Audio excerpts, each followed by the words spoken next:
Hey guys, what is up? My name is Dave, and today I'm going to be bringing you guys a little bit of a guide for higher level players on how to train your range. Now I say this is a guide for higher level players because what we are going to be doing is killing avian seas in the God Wars dungeon to acquire noted adamant bars to make profit, as well as training ranging at a similar rate that you would in Nightmare Zone with a blowpipe, which is what a lot of people seem to be doing nowadays as chins are extremely expensive. So with this method, you can actually profit while training your range level, and I'm going to go do this for an hour and figure out exactly how much profit you'll be making.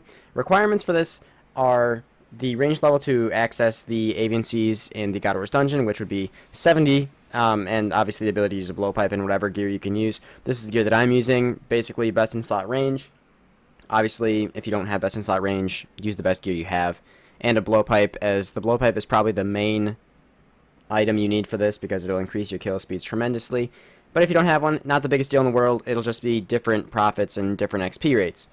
The other thing that you really need for this to work is the Fremenic Hard Diaries. Now, I have it open over on the side, and I can tell you the requirements might look a little bit steep, but they're not that bad. The worst one being 75 thieving and 70 mining, and those are both boostable, so 5 levels below each of those, it's not too bad.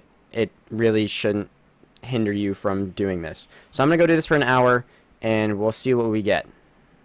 First thing you're going to want to do is make your way to Trollheim and make sure that you have a crossbow that you can use and a mithril grapple. The mithril grapple is to gain access to the God Wars, or the avian sea portion of the God Wars dungeon.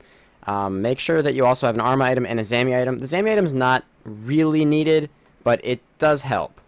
So you want to set up your inventory accordingly. Take more potions or more restores or prayer potions, whatever. If you're a lower prayer level, I'm 99, so I probably won't need as many. Make sure you bring Alk runes as well, because the avian seas do also drop an occasional rune item. And if you have the bag for ensouled heads, make sure you bring that with you as well. What you're going to want to do is just head into the Arma God Wars portion of the dungeon by grappling over this little hole, I guess, right here.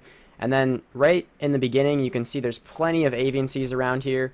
All you're going to want to do is just hit a bunch of the avian seas with prey range on and kind of just AFK, and this is what happens if you don't have a Zami item on. You get attacked by this Gorak, and it's quite annoying. So make sure you have a Zami item on. I would recommend the Unholy Blessing, as it does go in the quiver slot, and you don't really need to be using the quiver if you're using a blowpipe. Otherwise, wear Zami God Chaps or Zami D'Hide Top.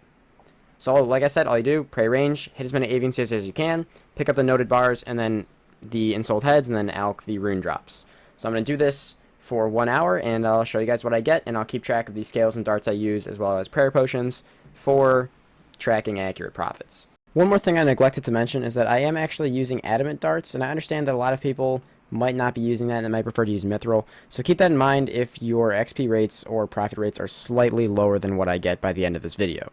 A strategy that I actually use sometimes is I like to move a little bit further in towards the Arma area and just get all the ones over here venomed, and they'll all actually just die from venom, and then you can start on some new ones on this side as well, or you can do that in the reverse order. But either way, if you let them die to venom, you'll still get the drops, so it is very worthwhile to try doing that as well if you want to get the maximum kills per hour, but it's fairly negligible.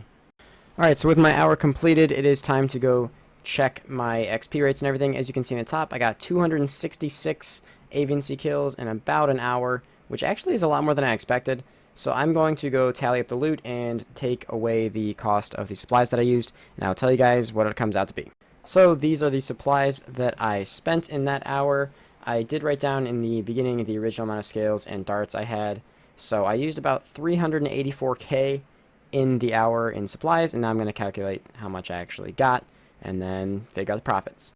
Alright, so the amount that I actually got from that was 828k. If I take away the amount that I spent, I end up with about 450k profits, and I just calculated the XP that I got in that hour, and for me it was about 95k. So 95k XP per hour. Keep in mind this is with me using max gear. A lot of you guys probably will not have the same gear as me, and obviously I'm already 99 range as well, which does make a pretty big difference.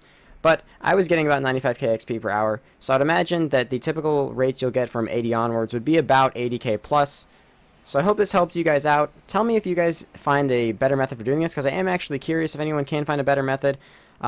This is my alternative to using Nightmare Zone to blowpipe your range up to 99. I really think this is a much better method, and the requirements are not very steep, so I would recommend all of you guys doing this. Obviously, it's not going to crash the price of Addy bars or anything because they're bound to an Alk value, yada yada yada. If you guys enjoyed, make sure you leave a like and sub, and check out my main progress series. I will leave a link to that on the screen right now. Hope you guys enjoyed. Peace out, and see you next time.